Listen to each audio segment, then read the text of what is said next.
CBN Campo Grande. Oferecimento Unimed Campo Grande. Cuidar de você. Esse é o plano. Unigran Capital. Parceira em todos os momentos. Venha para melhor. Unigran e Saraiva de Resende. Conheça em Campo Grande a construtora acima das expectativas. E a gente também está agora finalizando o mês, né? Que é um mês de campanha do Lilás, Agosto Lilás. Mas a violência contra a mulher a gente não pode reduzir ou minimizar apenas ao mês de agosto. Esse é um assunto que tem que ser tratado com frequência. E a gente vai conversar hoje. Temos aqui duas convidadas no estúdio. Uma delas é a doutora Ellen Neves Dutra da Silva e a doutora Clarissa Carlotto Torres. Ambas são promotoras de justiça que atuam diretamente nesses casos envolvendo as mulheres. Primeiramente, quero agradecer a presença de ambas aqui e sejam muito bem-vindas à Rádio CBN. Obrigada. Muito obrigada, é um prazer estar aqui. Quando a gente fala de violência contra a mulher, e a gente, é claro que estamos numa evolução das leis, da proteção, da consciência, né? E esse é um motivo também da nossa entrevista, trazer mais conhecimento para as pessoas em relação a isso. Hoje, quando a gente fala de estrutura, de rede de proteção, essa rede, ela está a cada dia mais forte? Bom dia, Jimenez. A gente agradece, né, de poder estar aqui hoje falando. Bom dia a todos os ouvintes. Sim, a rede está funcionando, funciona muito bem, né?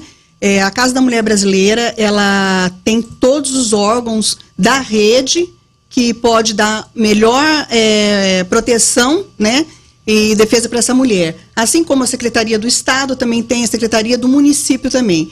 E a Polícia Militar, a Polícia Civil. Então, a rede daqui é bem capilarizada e dá uma efetiva proteção a essa mulher. Quando a gente fala de proteção à mulher, o que a gente pode entender? O que tem hoje à disposição para que essa engrenagem e esse sistema funcione? Bom dia, Ginês. Bom dia a todos. Bom, a Lei Maria da Penha, ela prevê um dos instrumentos mais importantes para proteger a mulher vítima de violência, que é a medida protetiva de urgência, que ela vem prevista no artigo 22 da Lei 11.340 de 2006. Em que consiste essa medida, né? É um pedido feito pela vítima de violência, ele pode ser encaminhado pelo delegado de polícia, pela Defensoria Pública, pelo próprio Ministério Público, advogados também, direcionado ao juiz, né? Pedindo algumas medidas que irão garantir e proteger essa vítima, como, por exemplo, determinar o afastamento do agressor do lar, determinar que ele mantenha uma distância mínima da vítima, das testemunhas, que ele esteja proibido de manter contato com ela por qualquer meio de comunicação. Atualmente, este ano, houve uma alteração legislativa que incluiu uma outra medida protetiva super importante, que é a obrigação do agressor de frequentar grupos reflexivos ou ter atendimento psicológico. O que seria isso? Só para a gente entender um pouquinho mais com profundidade. Seria determinar que esse agressor fizesse sessões de psicoterapia ou participasse de grupos de reflexão em que outros agressores também estejam participando. A própria terceira vara de violência doméstica e familiar contra a mulher, que está situada na Casa da Mulher Brasileira, já tem um grupo. Então, quando o juiz concede a medida protetiva em favor da vítima, além dessas medidas que eu acabei de enumerar, ela também pode determinar que esse agressor frequente esse grupo reflexivo. Falando ainda da estrutura, a doutora Ellen trabalha numa promotoria, a doutora Clarissa trabalha numa promotoria que fica dentro da defensoria, dentro da Casa da Mulher Brasileira, corrigindo aqui.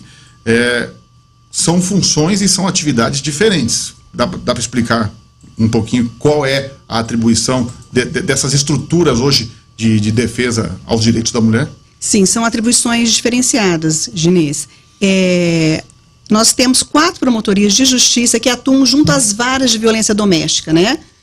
E as nossas promotorias, elas atuam com o processo.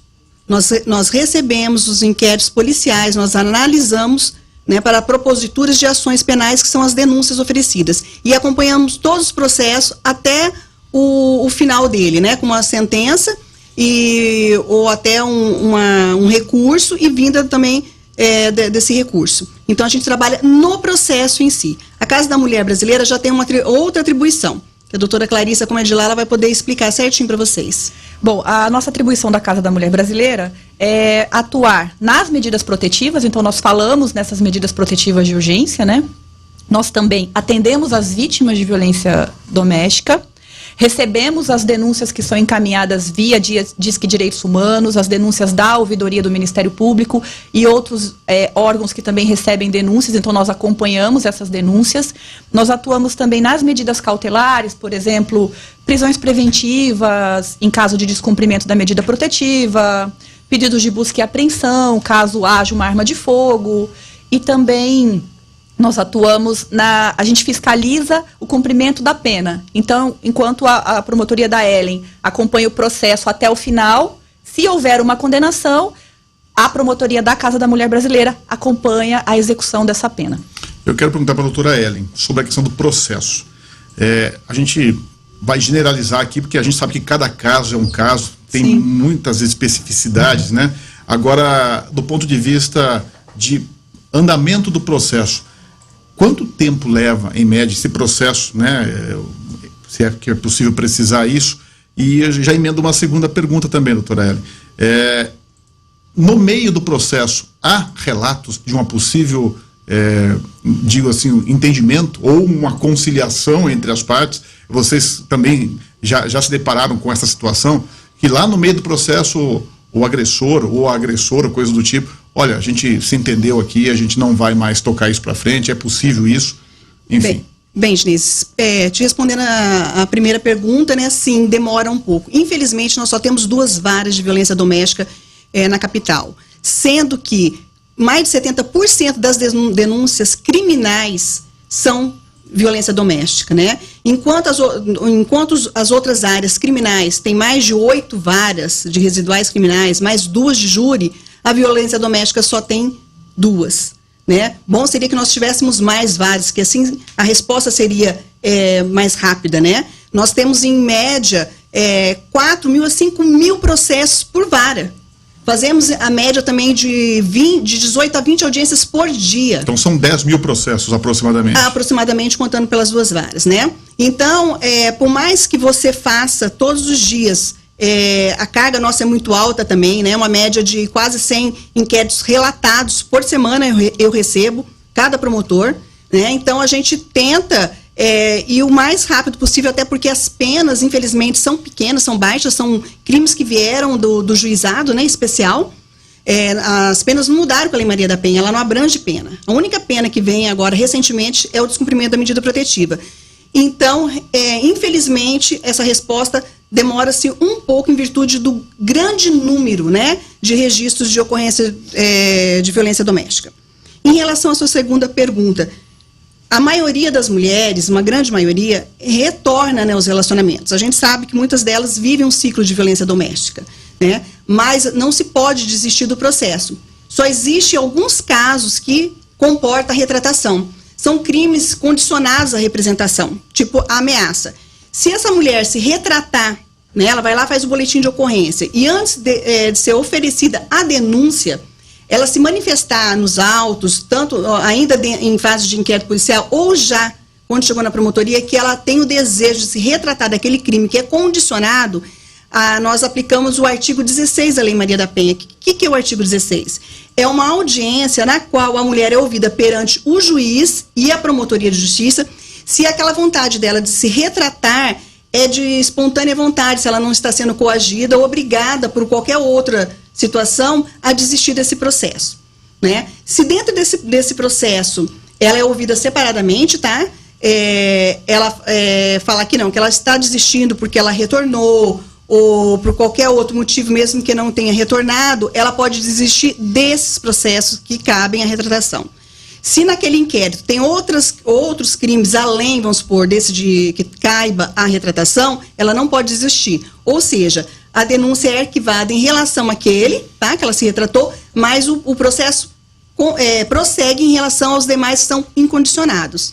Tipo a lesão corporal, ela é condicionada para outros crimes, mas na Lei Maria da Penha, por decisão do STF, ela é incondicionada. Então, ela não tem como desistir. Depois que oferecida a denúncia, não há desistência. Aliás, depois que feito o registro da ocorrência na delegacia, já não tem mais como retirar. Juridicamente seria como se o Estado estivesse fechando os olhos para uma situação que ocorreu. Sim, não até dá para voltar atrás. A Lei Maria da Penha, ela veio já na proteção dessa mulher, porque a gente sabe que a maioria dela não tem força para sair desse ciclo de violência, desses relacionamentos abusivos. Então, é uma forma de proteger a integridade dessa mulher, tanto física quanto emocional e psicológica. Doutora Clarissa, em relação à Casa da Mulher Brasileira, a gente estava até conversando um pouquinho antes de a gente entrar ao vivo.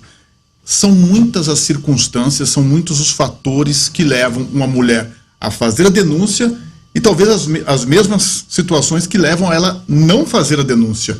E como que isso é lidado? Como que isso é colocado para a pessoa? Porque às vezes eu imagino, vai muita gente procurar informação, faço, não faço, né? Porque não é só a questão da violência em si, né? Existe uma estrutura familiar, às vezes existe uma dependência financeira e, como disse a doutora Ellen, acaba criando-se um ciclo de violência. Como que isso é tratado no dia a dia? Bom, a Casa da Mulher Brasileira, ela é um espaço que ela agrega todos os órgãos da rede de enfrentamento. Então, essa mulher que procura a Casa da Mulher, ela é atendida na recepção da casa, inclusive é importante registrar, ela é atendida por uma pessoa qualificada, que em seguida passará ela para uma escuta qualificada, em que ela vai expor a situação dela de uma forma tranquila, sem julgamentos. Nós estamos ali para ouvir essa mulher, entendeu?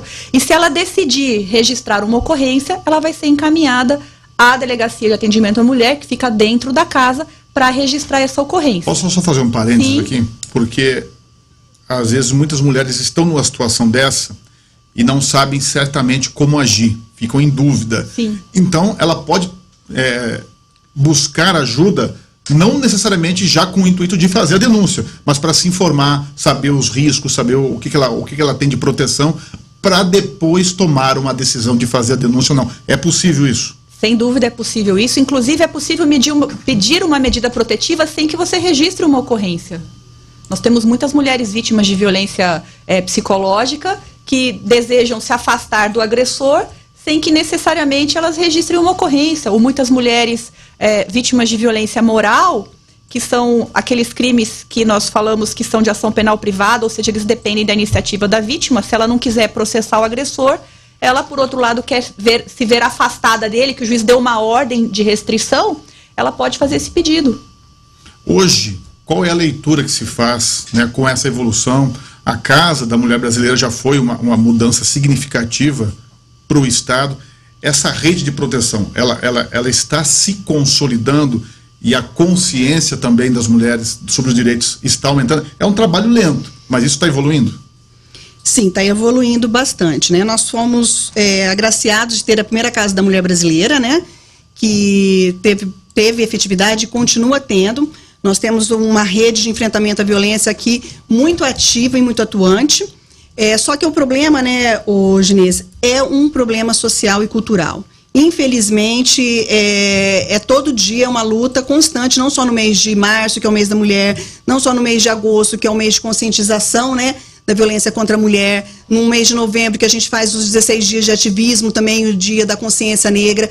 É todo dia, é uma luta constante. Enquanto a gente não desconstruir esse patriarcalismo, né, esse machismo, sexismo na nossa sociedade, a gente não vai conseguir eliminar a violência contra a mulher. Então, é uma luta diária. A lei veio para fortalecer, né, mas não é necessariamente o único caminho. Eu acho que a base de tudo é uma educação nas escolas, uma educação dentro dos lares. Nós temos que quebrar paradigmas e mudar a sociedade em si. Aí sim nós poderemos dizer que nós não precisamos mais da Lei Maria da Penha, porque é uma lei de ação afirmativa. E eu acho que é o sonho de todas nós que trabalhamos nesse enfrentamento, um dia não ter que comemorar essa lei, porque, na verdade, isso não é comemoração, né? Bom, seríamos que nós pudéssemos viver na igualdade que prega a Constituição Federal, que somos iguais em direitos.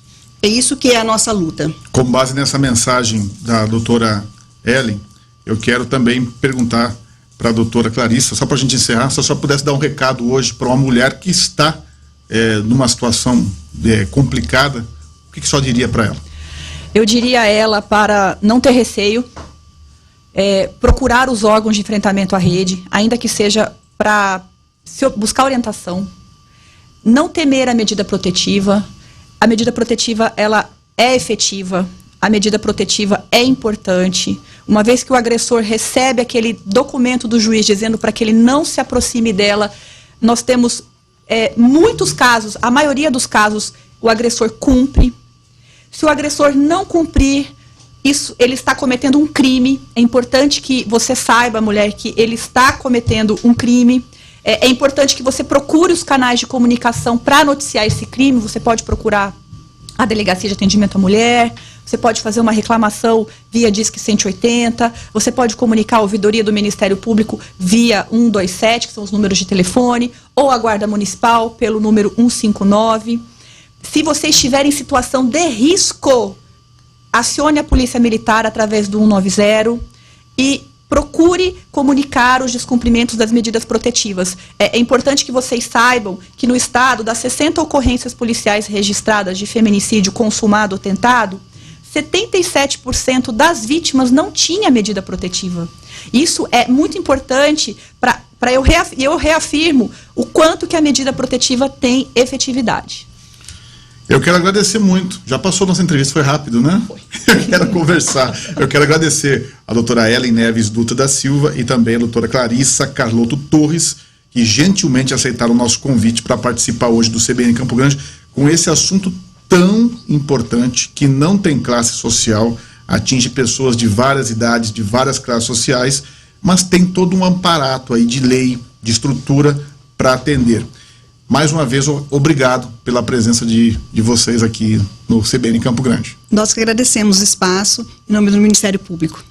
Obrigada, Ginês, muito obrigada. 9h58. Um rápido intervalo, a gente volta já. CBN Campo Grande.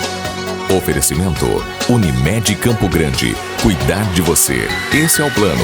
Unigran Capital. Parceira em todos os momentos. Venha para melhor. Unigran e Saraiva de Resende. Conheça em Campo Grande a construtora acima das expectativas.